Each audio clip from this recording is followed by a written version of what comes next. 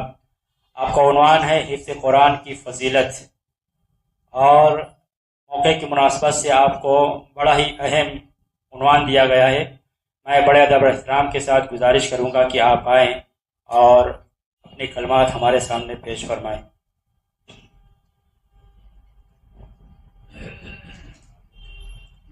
آپ کا عنوان ہے حفظ قرآن کی فضیلت اور اس کے تقاضے۔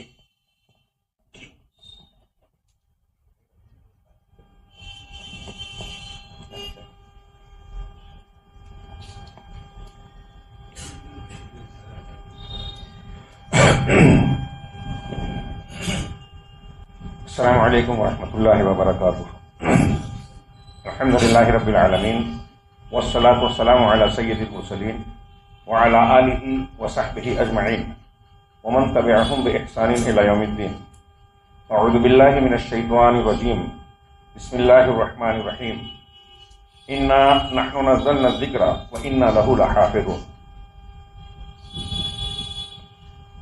اس مبارک مجلس کے صدر محترم فضیلت الشیخ قاری عبد المتین صاحب فیضی حفظہ اللہ، دیگر قرائے اعظام، علماء کرام، شہر کے معززین جماعت کے محترم حضرات، مدرسہ زاد العلم کے قابل احترام اساتذہ اور گرامی قدر ذمہ داران، طلباء گرامی اور اسلامی ماں اور بہنوں، آج کی یہ مجلس اور موقع کتنا خوشگوار ہے، کتنا پرسعادت ہے، کتنا روح پرور ہے. یہ جو الفاظ میں نے استعمال کیے اور ایسے کئی تعبیرات استعمال کی جا سکتی ہیں، یہ محض عام طور سے پروگراموں میں استعمال کی جانے والی رسمی تعبیرات نہیں ہیں. آپ نے جو ابھی نصوص کی سماعت فرمائی اور قرآن کے فضائل سے متعلق جو کچھ ہم جانتے ہیں اس کی روشنی میں دیکھیے، اللہ تبارک و تعالیٰ نے قرآن کو اپنی وحی کو روح کہا ہے. روح. اس مجلس میں ہم نے دیکھا کہ آغاز کلام میں یہاں کے زاد العلم کے ایک طالب علم نے بہترین تلاوت فرمائی. بار بار ہمارے شیخ عبد الرحمن ناظم اجلاس فرما رہے تھے کہ قرآن کی تلاوت حق تلاوت کے ساتھ کرنا. اس پر توجہ دیجیے. ہمارے سماج اور معاشرے میں، ہمارے ملک میں اس پر توجہ بہت کم ہے، نہ کے برابر. ہم جیسے لوگ جو دینی تعلیم و تعلم سے کافی حد تک وابستہ ہیں، ہمارے یہاں میں ایسا مانتا ہوں اور رؤوس الاشعار یہ قبول کرتا ہوں کہ ہمارے یہاں تلاوت کے اصولوں کے مطابق تلاوت کرنے کا اہتمام نہیں ہے. یہ قرائے کرام، ابھی میں نے قرآن پڑھا، اس میں بتا دیں گے کہ فلاں صاحب نے یہ غلطیاں کی ہیں. اور حقیقت میں قرآن کو اس کے انداز میں، جس کو ترتیل سے پڑھنا کہا جاتا ہے، اس کے اصول و ضوابط کا لحاظ کر کے پڑھا جائے تو یہ رس بولتی ہے. مشرکین نے بھی کہا، ربیہ جب گئے اور حامیم سجدہ کی آیتیں سنی کہ انا لہو لحلاوہ، اس کلام کی بڑی شیرینی ہے، حلاوت ہے، ایک خصوصی لذت ہے جو کسی انسانی کلام میں نہ ہے، نہ ہو سکتی ہے. مشرکین کفار کہتے تھے. اور اللہ رب العالمین نے جب اسے روح کہا، اور یہ آغاز کلام سے لے کر ہمارے انتہائی اعلیٰ معیار کے ممتاز قرائے کرام کی تلاوتیں ہم نے سماعت کی، اور ساتھ میں سیف الرحمان جس نے تکمیل حفظ قرآن کیا، اس کی تلاوت، آخری درس کی تلاوت سنی. وہ قرآن پڑھتے ہوئے ہمارے آپ کے دلوں میں روح ڈال رہے تھے، ہمارے ایمان کو تازہ اور زندہ بنا رہے تھے. یہ میں نہیں کہہ رہا ہوں، قرآن و حدیث کی تعبیرات کہتی ہے، میں اس تفصیل میں نہیں جاتا. یہ واقعی روح پرور. اس مبارک مجلس میں قرآن سیکھنے سکھانے، قرآن کو سننے سنانے، قرآن سے متعلق گفتگو کرنے کی بات، قرآن سے بڑھ کر کلام، قرآن سے بڑھ کر کوئی چیز دنیا میں کون سی ہو سکتی؟ کوئی ہے ہی نہیں، کوئی نعمت. پھر مناسبت، اس کی مناسبت کتنی مبارک ہے، خیر و برکت والی ہے کہ زاد العلم مدرسے کے افتتاح کے بعد یہاں کا پہلا طالب ہے جس نے تکمیل حفظ قرآن کی. یہ مدرسے کے لیے بھی سعادت ہے، مدرسے کے اساتذہ کے لیے سعادت کی بات ہے، منتظمین کے لیے عزت و سعادت کی بات ہے، اور والدین کے لیے، اور سب سے بڑھ کر اس طالب کے لیے سعادت کی بات ہے. جب وہ تلاوت کر رہے تھے، اللہ کے نبی صلی اللہ علیہ وسلم کے مختلف فرامین گزر رہے تھے دماغ سے. بخاری مسلم کی ایک حدیث میں اللہ کے رسول صلی اللہ علیہ وسلم نے اس مومن کی مثال جو قرآن پڑھتا ہے، اس کی مثال دی اترجا، ایک پھل سے ہمارے یہاں ترجمہ کرتے ہیں نارنگی، جس کی خوشبو بھی انسان کو اچھی محسوس ہوتی ہے اور لذت بھی، اور وہ فائدہ مند بھی ہوتا ہے۔ اور وہ شخص جو قرآن نہ پڑھتا ہے نہ جانتا ہے، اس کی مثال دی کہ وہ منافق ہے، حنظل اور کڑوے پھل کی طرح ہے کہ اس کی بو بھی خراب ہے اور اس کا نقصان بھی ہے، لوگوں کو کراہت محسوس کرتے ہیں لوگ اسے دیکھ کر۔ تو قرآن سے بڑھ کر دنیا میں کوئی نعمت نہیں۔ اور آج کی مجلس کی مناسبت تکمیل حفظ قرآن اور پھر مظاہرہ قرأت کے ساتھ اس بچے کی تکریم کرنا ہے جس نے قرآن کی تکمیل کی۔ یہ میں اس مناسبت سے اگرچہ تکرار ہو لیکن میں سمجھتا ہوں کہ اس کی ضرورت ہے۔ اللہ رب العالمین کے جناب میں بارگاہ میں دعا کرتا ہوں کہ اللہ تبارک و تعالیٰ اس سعی مشکور کو، سعی جمیل کو قبول فرمائے۔ بڑی شاندار کوشش ہے ایسے ماحول میں جہاں اب لوگ قرآن کی اہمیت و افادیت کو، حفظ کی اہمیت و افادیت کو بھی لوگ سمجھتے نہیں ہیں، اس کو بہت حقیر سمجھتے ہیں۔ یہ تقریروں میں ہم بیان کرتے ہیں، سنتے سناتے ہیں، خیرکم من تعلم القرآن وعلمہ، سب سے بہتر انسان تم میں وہ ہے جو قرآن سیکھا سکھائے، لیکن یہ بس عقیدت کی کچھ باتوں کے درمیان گھری ہوئی نظر آتی ہے۔ سماج اور معاشرے میں آج یہ بات یا اس کا اثر، اس کا نتیجہ دکھائی نہیں دیتا۔ جو ہمارا تعامل اور رویہ ہے وہ بتاتا ہے کہ ہم سب سے بہتر سماج میں اس شخص کو نہیں مانتے جو قرآن سیکھتا سکھاتا ہے، جو قرآن پڑھتا پڑھاتا ہے۔ حالانکہ یہ قرآن اللہ تبارک و تعالیٰ نے براہ راست جبرائیل امین کے ذریعے رسول پر اتاری، رسول اللہ صلی اللہ علیہ وسلم پر، اور رسول اللہ صلی اللہ علیہ وسلم کی وراثت کا سب سے اونچا سرمایہ یہی ہے جس کی حفاظت کی گئی۔ دنیا میں اور کسی چیز، کسی علم کی ایسی حفاظت نہیں کی گئی۔ کتنی قیمتی دولت ہے یہ، اس کے تعلق سے ہم کتنے غافل ہیں۔ جناب محمد رسول اللہ صلی اللہ علیہ وسلم کا فرمان ترمذی اور نسائی میں ہے، صحیح روایت ہے کہ ان الذی لیس فی جوفہ شیء من القرآن کالبیت الخریب، کہ وہ شخص جس کے دل میں یعنی سینے میں، جس کے پیٹ میں، لفظ جوف کا ہے معنی اہل علم نے کیا فی قلبی، جس کے دل میں، سینے میں قرآن کا کچھ بھی حصہ نہیں ہے، جس انسان کے دل میں قرآن کا کچھ بھی حصہ نہیں، کچھ بھی حفظ نہیں ہے، یاد نہیں ہے، وہ کالبیت الخریب ہے، ویران گھر کی طرح، اجڑا ہوا گھر جس میں کوئی خیر و برکت نہیں ہے، کوئی رونق نہیں ہے۔ اب سوچئے تھوڑی دیر کے لیے کہ ہم اور آپ اگر قرآن کے حفظ سے بالکلیہ محروم ہیں تو گویا ہم بالکلیہ ویران گھر کی طرح ہے، کوئی رونق نہیں ہے، کوئی خیر نہیں ہے، کوئی برکت کی چیز نہیں۔ اب اسی الٹا مطلب لے لیجئے اسی حدیث کا، مفہوم مخالف، کہ جس شخص کے دل میں جتنا قرآن ہے، جس آدمی کو جتنا قرآن یاد ہے، حفظ ہے، وہ اتنی برکت والا ہے، اتنا خیر والا ہے، اس کا دل اتنا آباد ہے، اتنا پر رونق ہے، اور دنیا ہی میں نہیں آخرت میں بھی، دنیا کے ہر مرحلے میں آپ غور کیجئے۔ اللہ کے نبی صلی اللہ علیہ وسلم، یہ امام بخاری نے ایک تبویب کی ہے، باب امامت العبد والمولا، غلام اور مولا، آزاد کردہ غلام کو مولا کہتے ہیں، غلام اور مولا کی امامت کا باب، اور اس میں جو بیان کیا ہے میں اس کی عبارت کو پڑھ رہا ہوں۔ وہ کہتے ہیں کہ وکانت عائشہ یؤمھا عبدھا ذکوان من المصحف، کہ حضرت عائشہ کے مولا، ان کے آزاد کردہ غلام ذکوان، مصحف کو دیکھ کر ان کی امامت کرتے تھے۔ اسی طرح بات کا ذکر کیا کہ وولد البغی، اور ولد الزنا، یعنی کسی مرد اور عورت کے ناجائز تعلق کی نتیجے میں اگر کوئی بچہ پیدا ہوا ہے، باپ کا علم نہیں ہے، ناجائز اولاد ہے، اگر وہ شخص بھی قرآن والا ہے وہ امام بن سکتا ہے، اگر زیادہ قرآن کا علم اور حفظ رکھتا ہے۔ کہا والعرابی، دیہاتی انسان ہو، والغلام الذی لم یحتلم، اور وہ بچہ جو بالغ نہیں ہوا، جو سن بلوغت کو نہیں پہنچا، ایسا بچہ بھی امامت کر سکتا ہے۔ حضرت ابو سلمہ 6 سال کی عمر میں اپنے قبیلے کی امامت کرتے تھے، اس لیے کہ ان کو جب قبیلے نے ایمان قبول کیا تو اس وقت ان کو سب سے زیادہ قرآن یاد تھا۔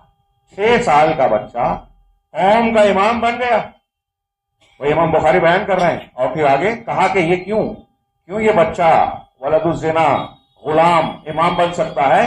اللہ کے نبی صلی اللہ علیہ وسلم کے اس فرمان کی وجہ سے، یؤمھم اقرأھم لکتاب اللہ، کہ ان کی امامت کرے گا، قوم کی امامت کرے گا وہ شخص جو اللہ کی کتاب کا سب سے زیادہ پڑھنے والا ہو۔ اب امامت کی تفصیل میں جائیں تو پڑھنے میں حافظ کا اور عالم کا دونوں کا مفہوم شامل ہے۔ اگر دونوں ہوں تو فبہا ونعمت۔ اور جتنی بھی قرآن کی فضیلتیں آپ سن رہے ہیں، یہ ابھی شیخ نے اشارہ کیا قیامت کے دن لباس پہنایا جائے گا، تاج پہنایا جائے گا والدین کو بھی، اور ایک روایت میں ہے کہ ان کو ایسی روشنی ہوگی جیسے دنیا میں سورج کی روشنی ہوتی ہے، اس تاج کی ایسی روشنی ہوگی حافظ کے والدین کو۔ لیکن اس میں یہ بتایا کہ جو قرآن کو حفظ کرتا ہے اور اس پر عمل کرتا ہے، عمل شرط ہے۔ دعا کریں کہ اللہ رب العالمین ہمارے ان طلبہ کو، ہم کو نہ صرف قرآن کا حافظ بنائے بلکہ قرآن کا حامل ہونے کے ساتھ قرآن کا عامل بھی بنائے۔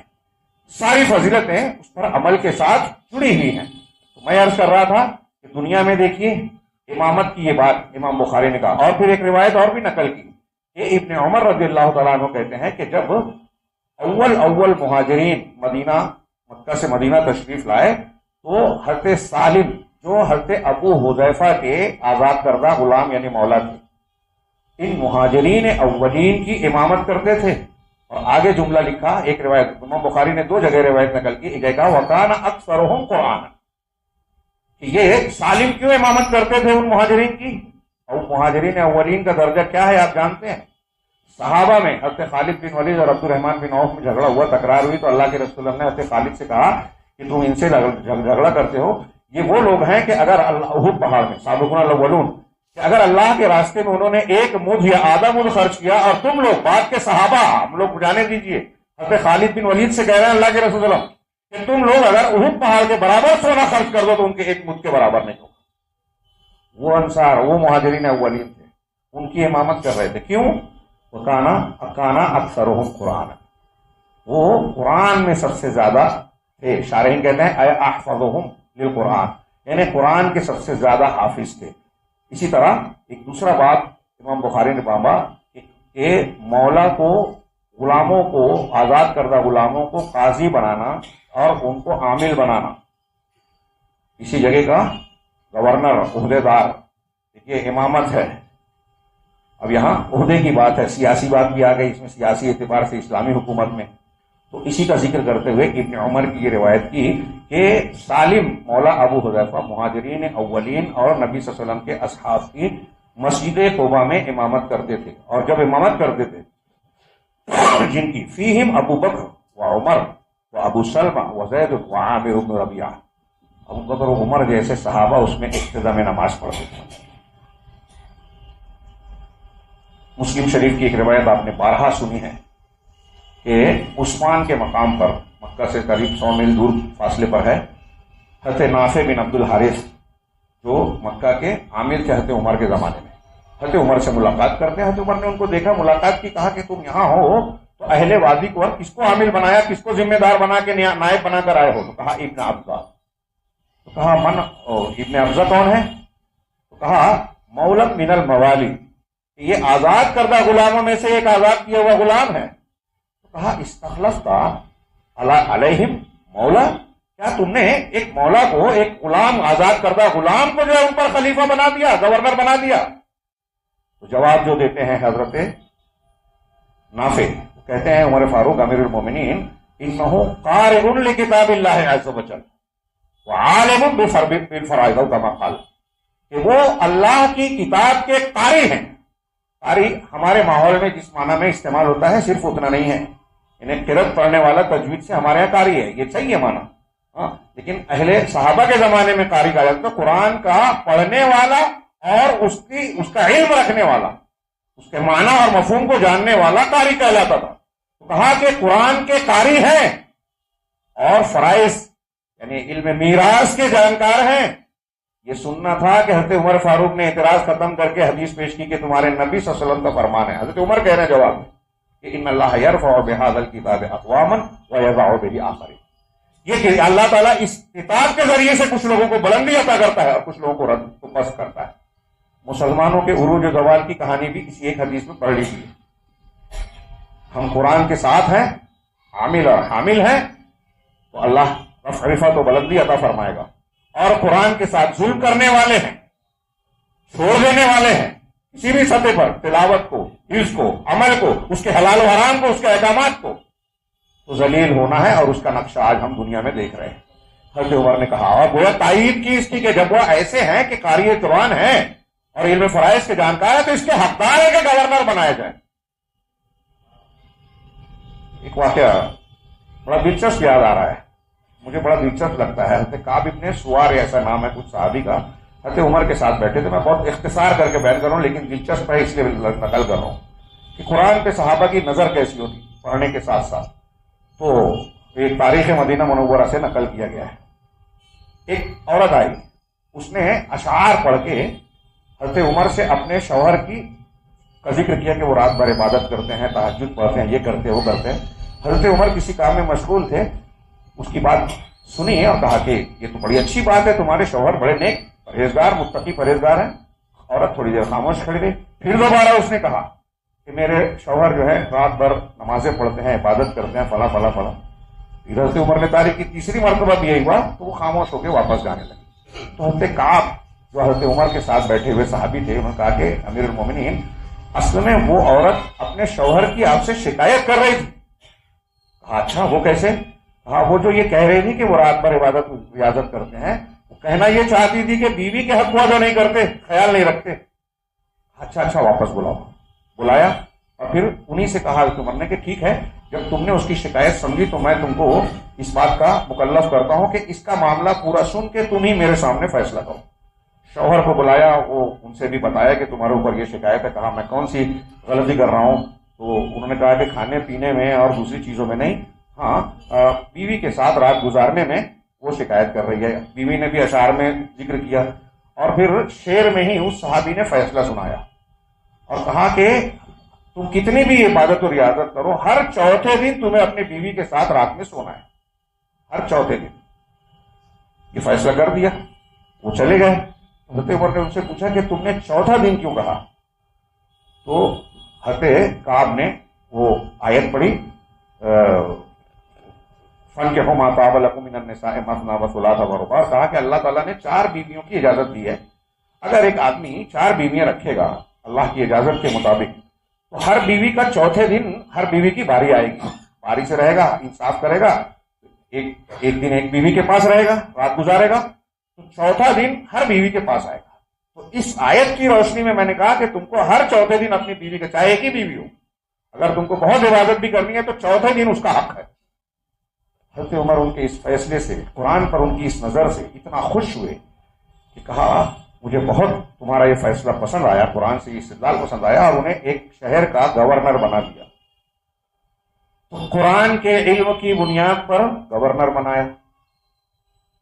اللہ کے رسول صلی اللہ علیہ وسلم نے جو بیان کیا وہ فضیلتیں، اس پر غور کی۔ انتقال اور وفات ہوئی، میں اشارہ کروں کم وقت میں بات کو سمیٹتے ہوئے کہ غزوہ احد میں 70 شہداء تھے اور دیگر صحابہ جو زندہ بھی تھے اکثر بیشتر بڑے عام طور سے مجروح تھے، زخمی تھے، تھکے ہارے ہوئے تھے، سفر کر کے باہر نکلے کئی دنوں سے، مدینہ سے قریب ہی تھا لیکن پھر بھی تھکن تھی، لڑے تھے اور زخموں سے چور تھے اکثر و بیشتر۔ نبی کریم صلی اللہ علیہ وسلم سے شکایت کی کہ ہم کو بہت زیادہ زخم ہے اور تکلیف ہے، اتنے صحابہ کی قبریں ہم نہیں کھود پائیں گے۔ تو نبی کریم صلی اللہ علیہ وسلم نے کہا کہ قبروں کو بڑی تھوڑی سی بڑی بناؤ، کشادہ بناؤ، اور ایک ایک قبر میں 2 اور 3 شہداء کو دفن کرو۔ تو صحابہ نے پوچھا کہ ان شہداء میں جو ایک قبر میں 2 یا 3 کو دفن کرنا ہے کسے مقدم کیا جائے؟ قبلے کے رخ پر پہلا آدمی کون ڈالا جائے، دوسرا کون؟ تو نبی کریم صلی اللہ علیہ وسلم کا فرمان حافظ قرآن کی فضیلت بتاتا ہے۔ آپ نے کہا قدموا اکثرهم قرآنا، ان کو اس کو مقدم کرو، اس شہید کو پہلے ڈالو اور قبلہ رخ کرو، قبلے سے قریب کر رکھو، جو قرآن کے اعتبار سے سب سے زیادہ ہو، یعنی سب سے زیادہ حفظ قرآن والا ہو۔ زندگی میں بھی امامت عامل ہونا، میں ایک دو مثال صرف دے رہا ہوں، بہت سی روایتیں اور واقعات پیش کیے جا سکتے ہیں۔ پھر وفات کے بعد قبر میں بھی اللہ کے نبی صلی اللہ علیہ وسلم نے بتایا کہ قرآن کے حافظ کو آگے آخرت میں، ابھی ایک روایت آپ نے سنی میدان محشر والی، اللہ کے نبی صلی اللہ علیہ وسلم کا فرمان تو عمومی ہے کہ مثل الذی یقرأ القرآن وهو حافظ، بخاری کی روایت میں حافظ ہے، مسلم وغیرہ کی روایت میں ماہر ہے، کہ اس شخص کی مثال جو قرآن پڑھتا ہے اور وہ اس کا حافظ ہے، یعنی حفظ رکھتا ہے.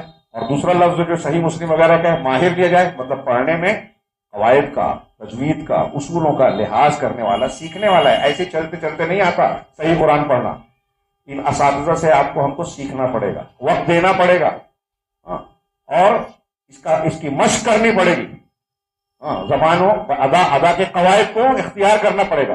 تو اللہ کے نبی صلی اللہ علیہ وسلم فرمایا کہ جو شخص قرآن کو پڑھتا ہے اور اس میں ماہر ہے اور اس کا حافظ ہے، دونوں باتیں ساتھ ہیں، پڑھنے والا، اچھی طرح پڑھنے والا، وہ اس کی مثال کہتے ہیں معاذ سفارت الکرام البررہ. ہم لوگ سرسری گزر جاتے ہیں، وہ معزز بزرگ نیک فرشتوں کے ساتھ ہوگا. فرشتے کون ہیں؟ وہ اللہ کی وہ مخلوق، مقرب بندے جو اللہ کے احکامات کی کوئی مخالفت نہیں کرتے، یفعلون ما یؤمرون، جو سراپا خیر ہیں، مسلسل تسبیح اور حمد بیان کرتے ہیں. تو پاکیزہ مخلوق ہیں جن کے اندر کوئی گندگی گناہ ہے ہی نہیں. تو وہ حافظ قرآن کا زمرہ وہاں ہے.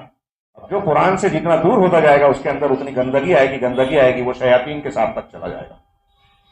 شیاطین سے، شیطنت اور ساری گندگیوں سے اگر ہم کو اور آپ کو دور رہنا ہے تو قرآن سے جڑنا ہوگا. اور قرآن کو جتنا اپنے اندر محسوس کریں گے، جتنا اس کا حق ادا کریں گے، اتنی پاکیزگی اور پاکیزہ لوگوں کے ساتھ ہونے کے لائق ہوں گے، اور اخیر میں جنت کے لائق ہوں گے. اللہ تعالیٰ جنت میں جانے والوں سے کہے گا، وہ ترمذی اور نسائی کی، ابو داؤد کی روایت ہے کہ اللہ تعالیٰ کہے گا اقرا ورتقِ، کہ پڑھتا جا قرآن اور چلتا جا، ورتل کما کنت ترتل فی الدنیا، اور دنیا میں جس طرح تو ترتیل سے ٹھہر ٹھہر کر پڑھتا تھا ویسے ہی پڑھتا جا. فإن منزلتک عند آخر آیت تقرأها، کیونکہ تیرا مقام بلندی کا وہاں تک جائے گا یا آخری آیت تک جہاں جو تو پڑھے گا. پڑھتے پڑھتے آخری آیت تو پڑھے گا تو تیری مقام بلندی تک جائے گا. غور فرمائیے، یہ دنیا سے لے کے آخرت تک میں نے صرف یہ سمجھانے کی کوشش کی ہے چند روایتوں کے روشنی میں کہ قرآن ہم کو، ہمارے بچوں کو سب سے اعلیٰ اور مقدم مقام دیتا ہے.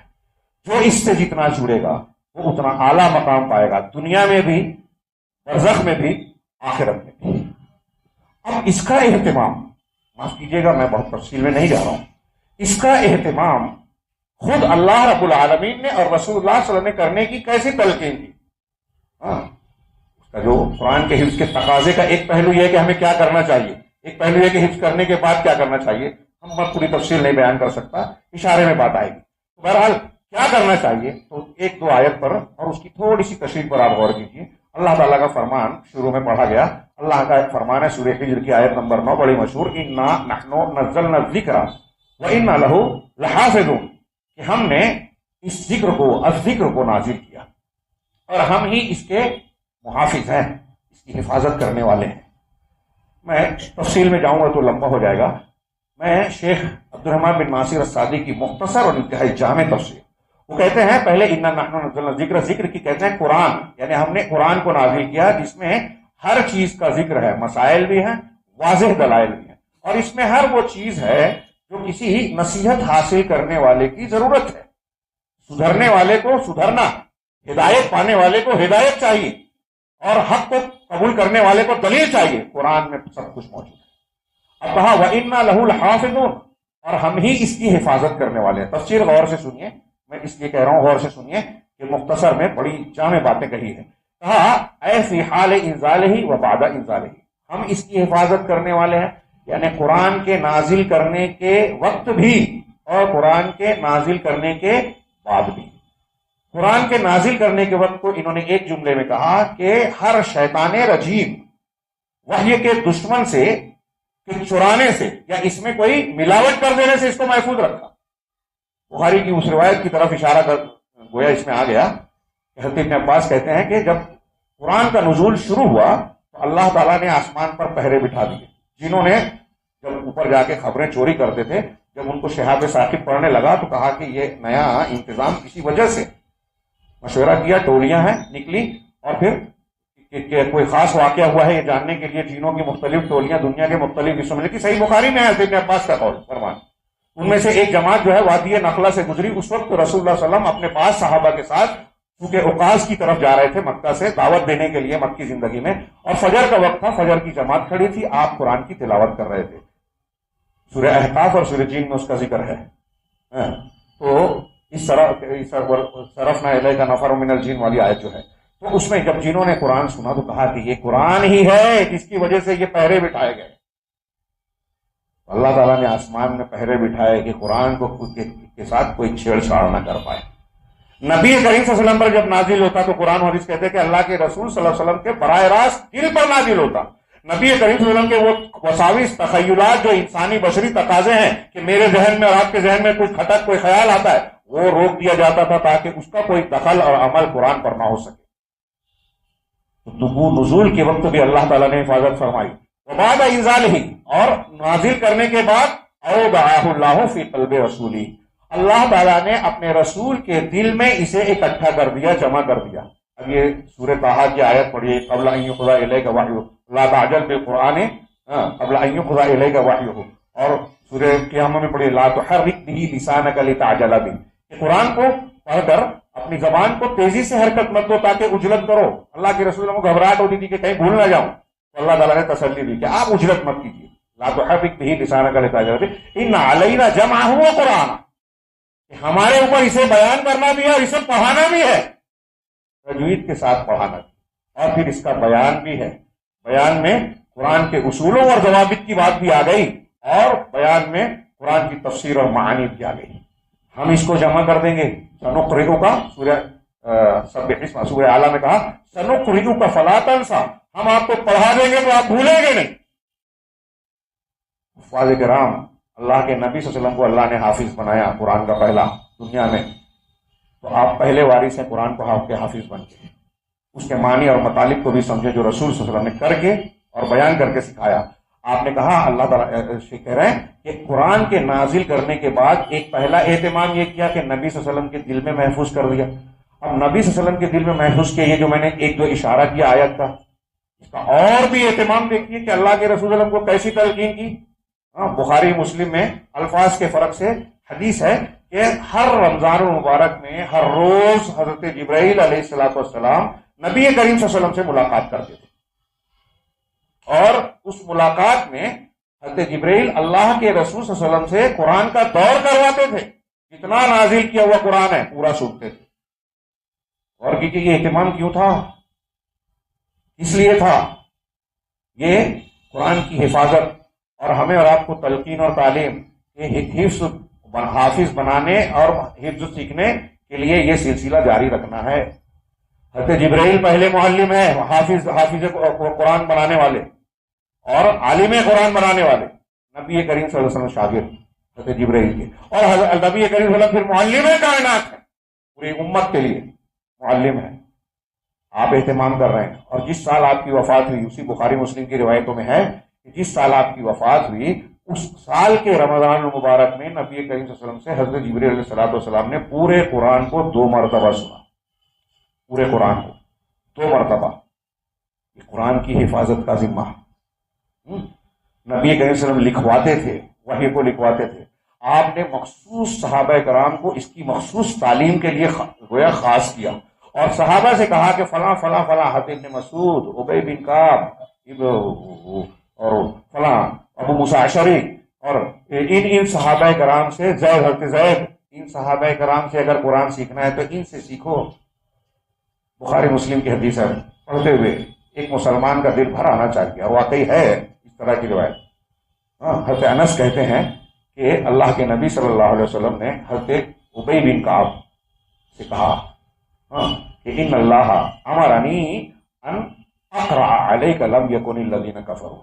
اللہ نے مجھے حکم دیا، رسول اللہ صلی اللہ علیہ وسلم کہہ رہے ہیں ایک صحابی سے، حضرت ابی سے کہہ رہے ہیں کہ اے ابی، اللہ نے مجھے حکم دیا ہے کہ میں تمہیں لم یکن الذین کفروا سورۃ البینہ، میں تمہیں یہ سورت پڑھ کر سناؤں. جیسے ہی انہوں نے یہ سنا کہا وہ سب مانی کہ اللہ کے رسول، کیا اللہ نے میرا نام لیا ہے؟ قال نعم. آپ نے کہا ہاں. فبکا، رونے لگے. ابھی کہہ رہے تھے نا خوشی کے آنسو. تھوڑی دیر کے لیے سوچیے اپنے آپ کو وہاں رکھ کے، غور کیجیے. یہ سب چیزیں ہم ایسے ہی گزر جاتے ہیں. سوچئے دنیا میں ہمارے سامنے ہمارے نام اگر کوئی بڑا آدمی لے لے، کوئی بڑے عہدے والا ہماری جماعت کا، حکومت کا، یا کوئی اور بادشاہ ہے، وزیر اعظم ہے، فلاں سے نام لے کے آپ کو مجھ کو ذکر کر دے تو ہم اس کو کیا سمجھیں گے؟ حالانکہ اس سے کوئی فائدہ ہونے والا نہیں ہے دنیاوی اعتبار سے۔ ایک آدمی کا نام اللہ لے، حضرت ابئی کا نام اللہ نے لیا، اللہ کے رسول نے کہا ہاں کیوں لیا اللہ نے نام؟ غور کیجئے کہ یہ عزت، یہ مقام اتنے بندوں میں، اتنے صحابہ میں اللہ تعالیٰ نے اللہ کے رسول سے کہا کہ ابئی کو پڑھ کر سناؤ۔ کیوں؟ قرآن کی وجہ سے۔ وہ حافظ قرآن تھے، عالم قرآن تھے، قرآن کا علم اور قرآن کو صحیح ڈھنگ سے پڑھنے والے تھے۔ اللہ تعالیٰ صحیح قرآن پڑھنے والے کو کان لگا کر سنتا ہے۔ نبی کریم صلی اللہ علیہ وسلم نے عبداللہ ابن مسعود سے کہا کہ مجھ کو قرآن پڑھ کر سناؤ۔ ابن مسعود کہنے لگے، بخاری مسلم، اقرأ علیک وقد انزل علیک، کہ اللہ کے رسول میں آپ پر پڑھوں جبکہ قرآن تو آپ ہی پر نازل کیا گیا ہے۔ تو آپ نے کہا میں اس بات کو چاہتا ارید ہو، کیا ہے آپ نے اس طرح کہا، اود ان یقرأ علی غیری او کما قال، ان اسمع من غیری، میں یہ چاہتا ہوں، احب ان اسمع من غیری، میں چاہتا ہوں کہ کسی دوسرے سے میں یہ قرآن سنوں۔ تو کہا میں نے، حضرت عبداللہ بن مسعود کہتے ہیں کہ میں نے سورہ نساء کی تلاوت شروع کی اور پڑھنے میں مست ہو گئے، مگر ہو گئے، یہاں تک کہ کہا جب میں اس آیت پر پڑھا فکیف اذا جئنا من کل امۃ بشہید وجئنا بک علی ہؤلاء شہیدا، نبی کریم صلی اللہ علیہ وسلم نے کہا بس کیجیے۔ میں نے آنکھ اٹھا کر دیکھی تو نبی کریم صلی اللہ علیہ وسلم کی آنکھوں سے آنسو جاری ہیں۔ یہاں جو مثالیں میں نے دی اس میں کئی دروس ہیں۔ اس آیت میں اس اللہ کے رسول کا ذمہ داری کا ذکر تھا قیامت کے دن کی، اس کا احساس آپ کو رلا رہا تھا، لیکن اس میں ہم کو تعلیم ہے کہ قرآن آپ کو یاد ہی کیوں نہ ہو، دوسروں سے سننے سنانے کا ماحول بنانا چاہیے۔ تیسرا اس میں تعلیم ہے کہ نبی کریم صلی اللہ علیہ وسلم نے استاد کی حیثیت سے شاگردوں کو تعلیم تو دے دی، اب استاد شاگرد سے پوچھ بھی رہا ہے، سن بھی رہا ہے۔ قرآن کے سنانے کا یہ سلسلہ قائم رہے گا۔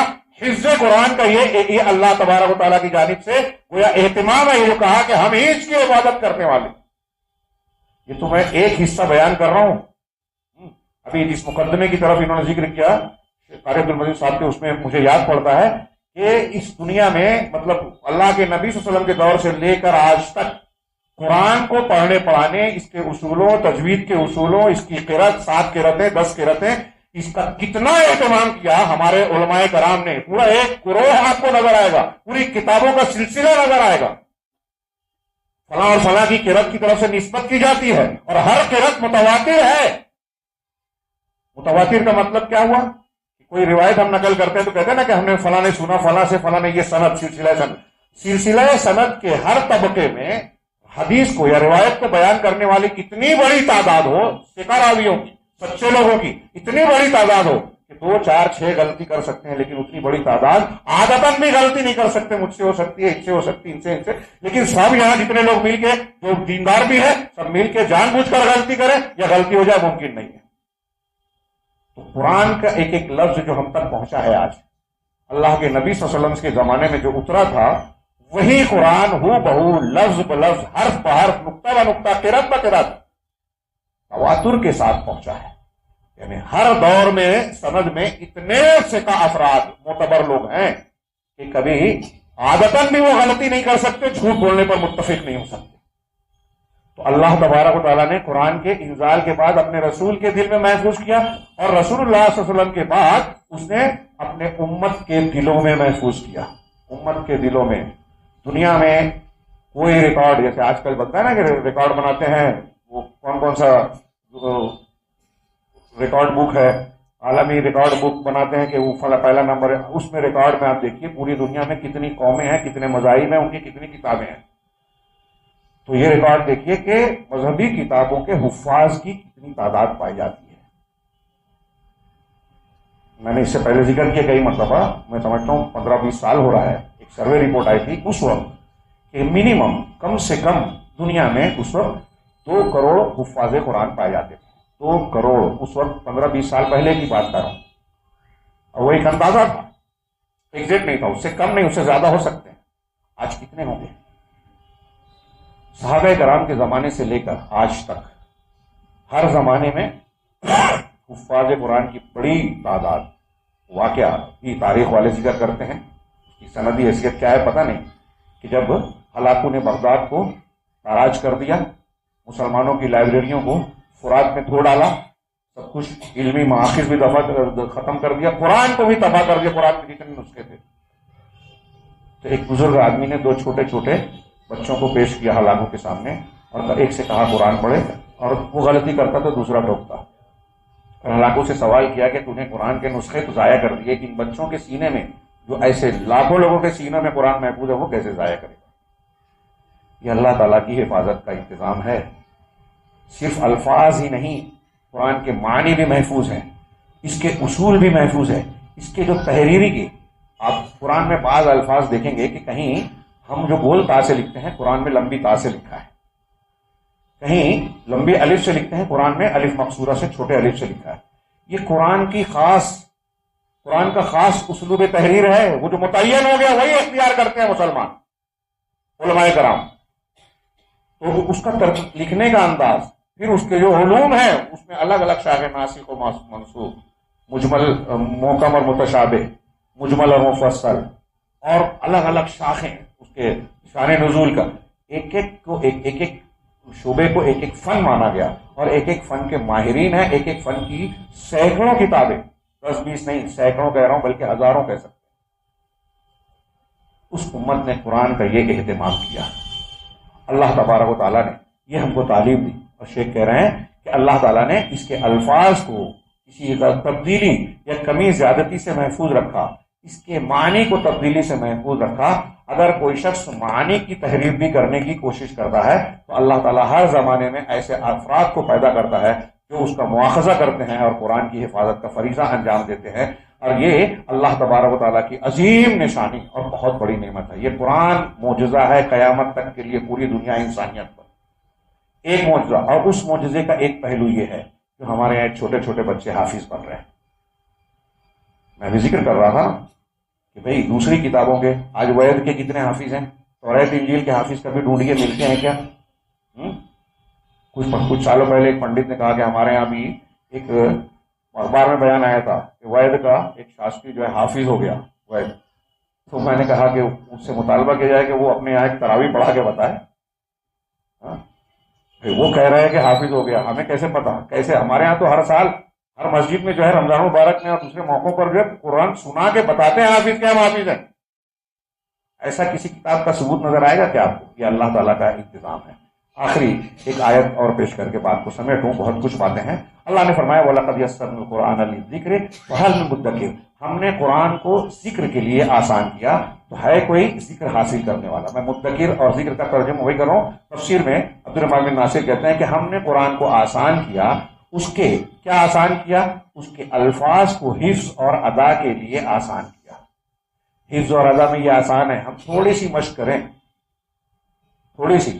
یہ حفاظ کرام ماہرین آپ کے سامنے بیٹھے ہوئے ہیں، اگر آپ ان کے سامنے دانوِ تلمس طے کریں تو 1 مہینہ 2 مہینہ 3 مہینہ آپ کافی کچھ سیکھ جائیں گے، ماہر ہو جائیں گے۔ میں یہ نہیں کہہ رہا ہوں، یہ پھر الگ الگ صلاحیتوں اور جذبہ اور محنت پر بھی منحصر ہے، کوئی بہت کم مدت میں بھی سیکھ سکتا ہے۔ اللہ کہہ رہا ہے کہ حفظ اور ادا کے لیے اس کے الفاظ کو آسان کیا۔ اتنی آسانی سے دنیا کی کوئی عبارت، کوئی کلام یاد نہیں ہوتا، سوچئے۔ اور اس پہلو پر، اس کی فضیلت کی روشنی میں اس طرح سے بھی غور کیجیے کہ آج ہم اپنے بچوں کو کیا کیا یاد کراتے ہیں۔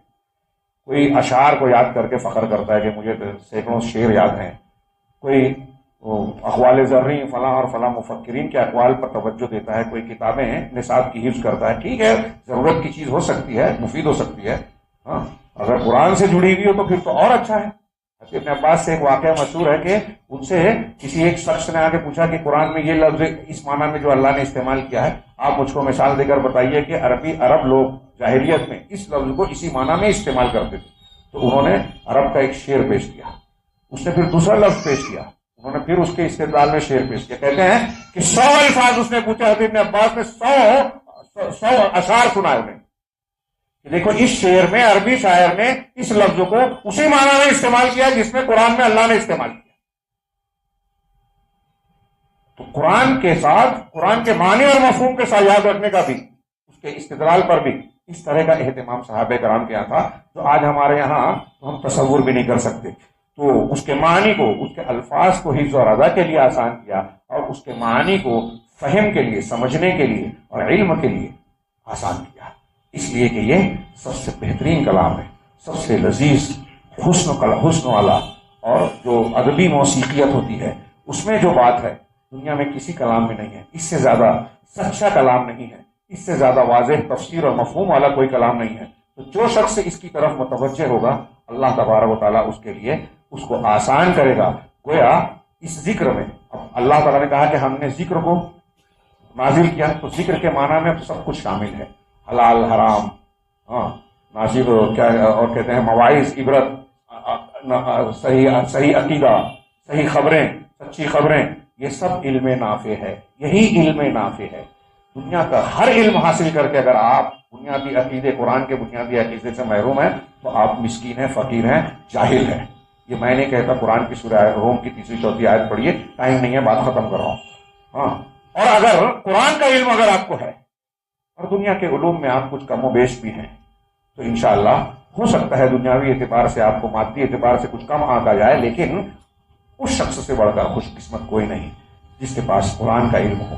اس لیے کہ بچہ ہو، جوان ہو، بوڑھا ہو، مردہ ہو، قیامت کے دن دوبارہ زندہ ہونے والا ہو، جو صاحب قرآن ہے ہر جگہ اس کے لیے بلندی ہے، فضیلت ہے، اجر ہے، اللہ تبارک و تعالیٰ کے ہاں اجر ہے. اس آیت میں اللہ نے کہا کہ ہم نے قرآن کو ذکر کے لیے آسان کیا، تو ہے کوئی نصیحت حاصل کرنے والا. گویا اللہ ہم سے اور آپ سے کہہ رہا ہے کہ تم اگر قرآن حفظ کرنا چاہتے ہو تو آگے بڑھو، قرآن سیکھنا چاہتے ہو تو آگے بڑھو، قرآن پر عمل کرنا چاہتے ہو تو آگے بڑھو. اللہ تمہارے لیے اس راستے کو آسان کرے گا، مدد کرے گا. اللہ رب العالمین سے دعا ہے کہ وہ ہمیں صاحب قرآن، اصحاب قرآن لوگوں میں شامل فرمائے، قرآن والا بنائے، اور قرآن کی جو برکتیں دنیا سے لے کے آخرت تک اللہ کے کلام اور رسول اللہ صلی اللہ علیہ وسلم کے فرمان نے بیان کی ہے، رب العالمین ہمیں ان کے مستحقین میں شامل فرمائے.